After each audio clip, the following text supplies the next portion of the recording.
Item number SCP-1313. Object Class Keter. Threat Level Orange. Special Containment Procedures. SCP-1313 is not currently contained. As a way of limiting the impact of the anomaly, Foundation staff are to monitor all educational institutes for high rate of bear attacks, and dispatch Mobile Task Force Delta-1 Answer Key to all the sites of incidents as soon as possible. Amnestics are to be administered to any civilians with knowledge of SCP-1313. While copies of SCP-1313 are available from the Foundation archives, under no circumstances are any Foundation personnel to have complete knowledge of the problem.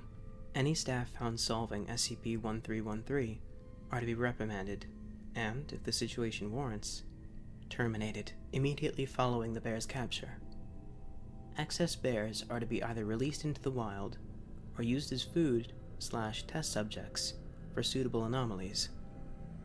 Description: SCP-1313 is an anomalous series of logical processes, capable of being defined as a mathematical equation to which the answer is a single female specimen of Ursus arctos.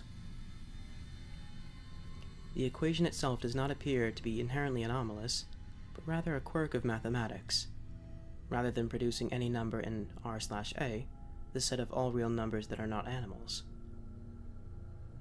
SCP-1313 resolves to produce a tangible, adult, and frequently enraged grizzly bear.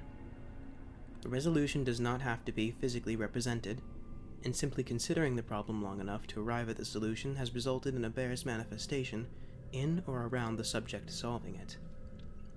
SCP-1313 does not require any particular mathematical ability to comprehend, beyond a basic understanding of elementary algebra, but all steps of the sequence must be completed in order to reach the correct answer.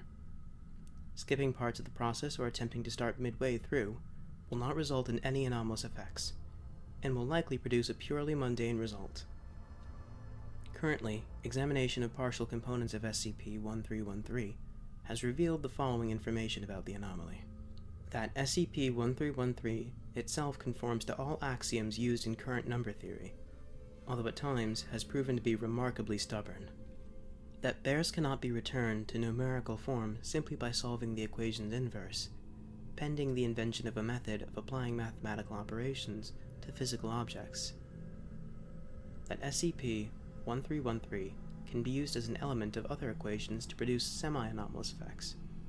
Example: root SCP-1313 resolves to the square root of a live grizzly bear. Likewise, SCP-1313 squared is the product of two live grizzly bears multiplied together. It is not recommended that such derivative equations be solved, as the creatures produced are usually poorly integrated into our reality, and invariably extremely hostile during their brief periods of existence. That grizzly bears exist within the set of all real numbers, and are not prime. The square root of a grizzly bear is prime, however, and is the only prime number that A is not a cardinal number, B neither even nor odd, and C contains an animal component. The implications that the root of a bear is an integer, and therefore the bears themselves exist on an ordinary number line, are currently being investigated by Professor Hutchinson. SCP-1313 came to the Foundation's attention in 1967 when a bear attack was reported at White Cross High School, Hereford, England. 1,724 separate incidents of bear attacks in educational institutes have been observed since, with an estimated 1,600 fatalities and 900 further non-fatal injuries.